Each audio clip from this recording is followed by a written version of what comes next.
کی حفاظت کا ذمہ نہیں لیا تھا، لیکن میرے محترم بزرگوں اور دوستوں، یہ جو قرآن کریم ہے جس کو ہم روزانہ پڑھتے ہیں، اس کی تلاوت کرتے ہیں اور مدارس میں آ کے اس کے علم سے فیضیاب ہوتے ہیں، یہ جو قرآن کریم ہے جس کا حفاظت کا ذمہ خود رب کعبہ نے لیا، اور یہی نہیں صرف قرآن کریم کے بلکہ ان کے حروف کی، ان کی زبر زیر پیش، ان کے حرکات و سکنات اور اس کے اندر اس کا معنی اور اس معنی کا جو مطلب ہے، اللہ تبارک و تعالیٰ نے ان تمام چیزوں کی حفاظت کا ذمہ لیا۔ اور یہی نہیں بلکہ قرآن کریم ہے وہ ایسی مقدس کلام ہے کہ جو چیزیں اس قرآن کریم سے منسلک ہوئی، جو چیزیں ان سے جڑی، اللہ تبارک و تعالیٰ نے ان چیزوں کا فتویٰ بنا دیا۔ یہ قرآن کریم وہ کلام ہے، یہ وہ قرآن کریم کہ اللہ تبارک و تعالیٰ نے ایک مخلوق نور سے پیدا فرمایا، جنہیں فرشتے کہتے ہیں۔ بے شمار اللہ تبارک و تعالیٰ نے فرشتے پیدا فرمائے۔ جس طریقے سے حجاج کرام کعبۃ اللہ کا طواف کرتے ہیں، اسی طریقے سے ساتویں آسمان کے اوپر فرشتوں کا قبلہ ہے جس کا نام بیت المعمور ہے۔ روزانہ 70,000 فرشتے اس بیت المعمور کا طواف کرتے ہیں، اور جس فرشتے کا ایک مرتبہ نمبر آ جاتا ہے، دوبارہ نمبر نہیں آتا۔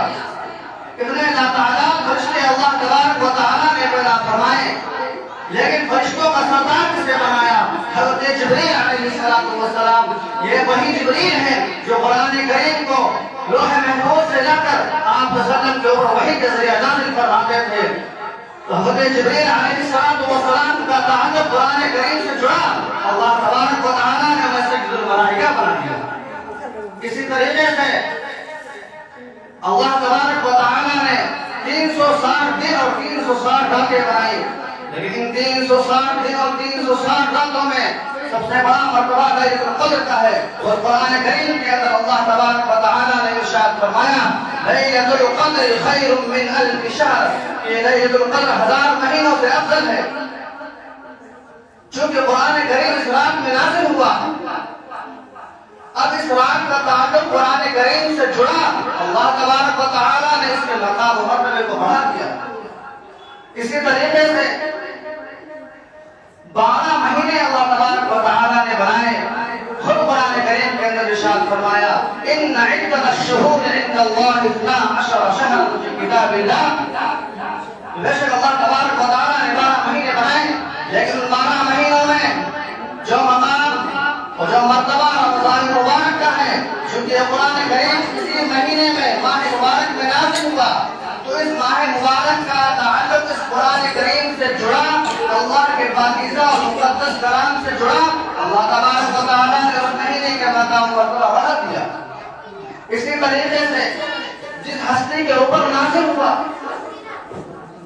کہ اب جس کے صدقے میں اللہ تبارک و تعالیٰ نے چاند سورج زمین و آسمان اور جو چیزیں ہماری نظروں میں ہم دیکھ سکتے ہیں، یہ وہ چیزیں جو ہماری نظروں سے اوجھل ہیں، ان تمام چیزوں کو اللہ تبارک و تعالیٰ نے اس ہستی کے صدقے میں پیدا فرمایا۔ تاجدار مدینہ احمد مجتبیٰ سرکار دو عالم صلی اللہ علیہ وسلم کے صدقے طفیل میں اس دنیا کو بنایا۔ اب چونکہ قرآن کریم آپ صلی اللہ علیہ وسلم کے اوپر نازل ہوا، حالانکہ 100 لاکھ انبیاء علیہ السلام دنیا کے اندر کم و بیش اللہ تبارک و تعالیٰ نے مبعوث فرمائے، لیکن قرآن کریم آخری نبی محبوب ہے، حبیب اللہ حضور صلی اللہ علیہ وسلم کے اوپر قرآن کریم نازل ہوا۔ اللہ تبارک و تعالیٰ نے تمام نبیوں کا امام بنایا، تمام نبیوں سے سب سے افضل اور سید الانبیاء، تمام نبیوں کا سردار بنا دیا۔ یہ وہ قرآن کریم ہے۔ قرآن کریم دنیا کے اندر بہت سے شہر ہیں، لیکن قرآن کریم جو مکہ کے اندر نازل ہوا یا مدینہ المنورہ کے اندر نازل ہوا، ذمہ بھی نہیں لیا۔ تو قیامت کے قریب جب دجال آئے گا تو وہ ان دو شہروں میں داخل نہیں ہو پائے گا، فرشتے اس کی نگہبانی اور اس کی حفاظت تیار ہو گیا۔ یہ جو قرآن کریم ہے، اور یہی نہیں، ایک طالب علم، ایک بچہ جو دن کے اجالے میں، رات کے اندھیرے میں، ٹھنڈی کے ٹھنڈے موسم میں اور گرمی کے خنک موسم میں، وہ ہر موسم میں مقام قرآن کریم تلاوت کرتا ہے۔ اس کا دوسرا بزرگ کو یہ مقدس کلام ہے، ایک طالب علم جو قرآن کریم کو اپنے سینے میں محفوظ کرتا ہے اور اس کی تلاوت کرتا ہے، ہدایت محشر میں اللہ تبارک و تعالیٰ اس دن نفسی نفسی کا عالم ہوگا، نفسا نفسی کا عالم ہوگا، انسان اپنے اپنے میں پڑا ہوگا، اس کے معاملات میں سورج کو قریب آ جائے گا، سورج کو قریب آ جائے گا، موت کی شدت ہوگی، انسان کا بھیجا، انسان کا نظام پانی کی طرح موت کھڑا ہوگا، انسان اپنے گناہوں کے وقت سینے میں چھوڑا ہوگا، اس دن عرش کے سائے کے علاوہ کوئی سایہ نہ ہوگا۔ یہ قرآن کریم کا پڑھنے والا طالب علم، یہ قرآن کریم کے پڑھنے والے طلبہ، اس عرش کے سائے کے نیچے اللہ تبارک و تعالیٰ کو جگہ دے گا۔ یہ قرآن کریم ہے اور یہی نہیں، قرآن کریم جو طلبہ پڑھ رہے ہیں، جو ان کو اپنے سینے میں محفوظ کر رہے ہیں، اب چونکہ ان کے کوئی ماں نہیں ہوگی، ان کے کوئی باپ نہیں ہوں گے، تو اب جو کہ اس بچے کی نسبت اور اس کا تعلق قرآن کریم سے ہے اور اس بچے کی نسبت اس کے ماں باپ سے ہے، تو اللہ تبارک و تعالیٰ ان کے والدین کو بلائیں گے اور ان کے سروں پر اتنا تاج دور رکھنا ہوگا، ان کے سروں پر سجائیں گے اور انہیں پہنایا جائے گا، اس کی روشنی سورج اور چاند کی مثال ہوگی۔ اس طرح بزرگ بزرگ جو قرآن کریم جس کی ہم سب تلاوت کرتے ہیں،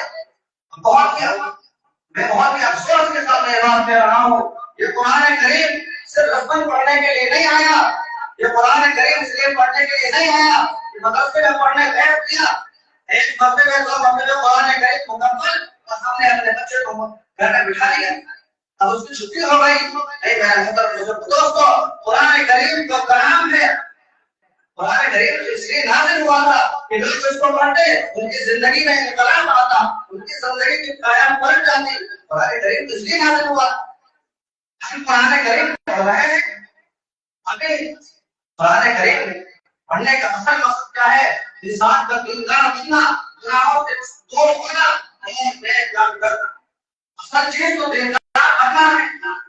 آج ہمارے اندر یہ بہت غلط ہے کہ ہم قرآن کریم کو صرف رسم پڑھ رہے ہیں، ہمارے یہاں کسی کا انتقال ہو گیا، بچوں کو بلا لو، قرآن پانی کرا دو اور ان کو جنت تک پہنچا دو۔ یہ آج ہمارا حال ہو گیا ہے۔ نیا مکان بنا ہے، تعمیر ہوئی ہے، بچوں کو بلا کے قرآن پانی کروا دو۔ کتنے قرآن کے کام نہیں ہوتا، یہ قرآن کو کسے لوگ پڑھتے ہیں ان کی زندگی قائم کر جاتے ہیں۔ ہم نے غریب کو وہ کلام ہے کہ لوگوں کی زندگی میں انقلاب ہو جانا۔ میرے محترم دو چار باتیں جو بچے آئندہ سال سے نہیں آئیں گے، جو بچے ابھی آئیں گے، ان کے حوالے سے دو چار باتیں کہتے ہیں کہ ابھی تمہاری پڑھائی کم نہیں، یہ پڑھائی کم نہیں ہوئی ہے، اصل پڑھائی تو تمہاری کب آ رہی ہے کہ جو تم نے پڑھا ہے، جو تم نے سیکھا ہے اپنے اساتذہ سے، اس پر تم کتنا عمل کرو گے، اس پر تم کتنا عمل کرو گے۔ اور اس میں جو کچھ طلبہ و طالبات منتخب احادیث پڑھ رہے ہیں، آپ لوگ اپنا یہ معمول بنا لیں کہ اپنے گھروں میں ہم روزانہ منتخب احادیث کی تعریف کریں گے اور ہمارے گھر میں کوئی نہ ہو، ہم اکیلے کتاب لے کے بیٹھیں اور پڑھنا شروع کر دیں، تیز آواز میں پڑھیں، تو بہت لوگ آنے شروع ہو جائیں گے اور پھر انشاءاللہ گھر کے جتنے افراد ہیں سب لوگ لگے ہوئے۔ تو جو منتخب احادیث کی کتاب تم پڑھتی ہو، اس کتاب کی تعریف روزانہ اپنے گھروں میں شروع ہو ہر حال میں۔ اور ہم نے جو چیزیں سیکھی ہیں، یہ دو چیزیں ہمیں نہیں معلوم تو وہ ہمیشہ اپنے اساتذہ سے سننا۔ یہ موبائل اور یہ گوگل پر ڈال کر علم دین کا اضافہ نہیں ہوتا، اس سے انسان کو گناہ ہو جاتا ہے۔ آپ کو صحیح بات علماء کرام یا اپنے اساتذہ سے ہی معلوم ہے۔ اور آپ لوگ تعلیم آپ نے تم کو جو ہے خوشی کی بات ہے، لیکن اپنے گھر میں رہتے ہوئے جو سورتیں تم نے حفظ کی ہیں، چاہے وہ سورہ یاسین ہو، سورہ جمعہ ہو، سورہ نور ہو، سورہ نحل ہو، سورہ مریم ہو، یا اما بارک جتنی سورتیں آپ نے حفظ کی ہیں، چاہے وہ چہرے کی جو بھی ہیں، ان چیزوں کو روزانہ پڑھنا ہو۔ معمول بنا کے روزانہ ایک سورت پہلے اس کی تلاوت کریں گے، فجر کی نماز کے بعد روزانہ ایک سورت پڑھیں گے انشاءاللہ۔ ہم نے یاد کیا ہے تو ہمیں محنت مجاہدہ مشقت کی ہے، وہ چیز ہمارے لیے پھر وہ چیز ہمارے آگے رہے گی اور ہم اس کی حفاظت کریں گے۔ ہمارے گھر میں تو چیزیں بنائی گئی ہے، چیزیں تم نے یاد کی ہے، تم نے پڑھا ہے، سب چیزوں کو عمل کرنا بہت ضروری ہے۔ اور اصل مقصد سے دیندار بننا، اصل مقصد سے دیندار بننا، اپنے آپ کو حیات کرنا، اپنے آپ کو گھر کے باہر نکلو، دوپٹہ سر سے نیچے نہ ہوئے، شادی برات میں جانا ہے، ہم سلیقے سے جائیں، دوپٹے کو سر سے نیچے بالکل آنا ہی نہیں چاہیے۔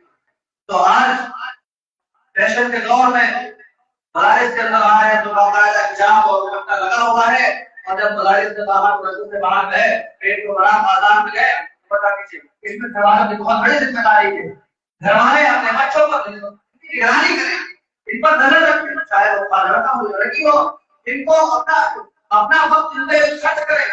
مجھے تمہیں کیا پڑھا ہے، تمہیں کیا بتایا گیا، تمہیں سبق پڑھایا نہیں پڑھایا، یہ سب ذمہ داری گھر والوں کی ہے۔ اگر آپ گھر والے اور ان کے والدین ہیں وہ بڑے سے توجہ کر دیں تو انشاءاللہ تعالی یہ علماء اللہ بہت ہی ان کا مستقبل روشن ہو جائے۔ اس لیے وقت کی قلت کی وجہ سے میں بلا کسی تاخیر کے مولانا محمد طارق صاحب جنرل سیکریٹری جمعیت العلماء ہردوئی حضرت سے مؤدبانہ و عاجزانہ درخواست کرتے ہیں کہ وقت والا آئے اور اپنی نصیحت سے سامعین کو محفوظ فرمائے اور دعا کرنے کا موقع کرے۔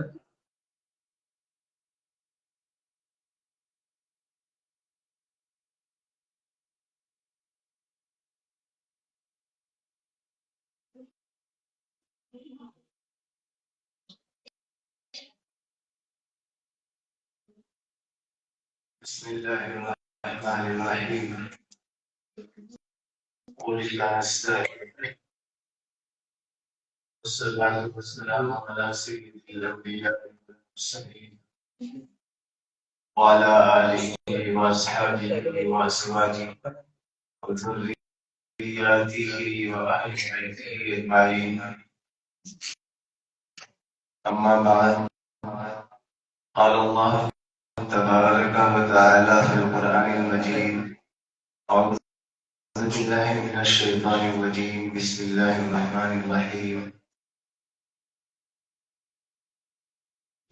إنا نحن نزلنا الذكر وإنا له لحافظون.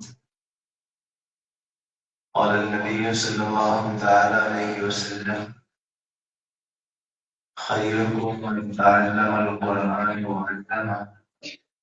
صدق الله مولانا العلي العظيم وصدق رسوله النبي الكريم. اللهم على ذلك من الشاكرين والشاكرين والحمد لله رب العالمين. قابل علماء کرام، علوم نبویہ کے طالب علم، میرے عزیز بچوں،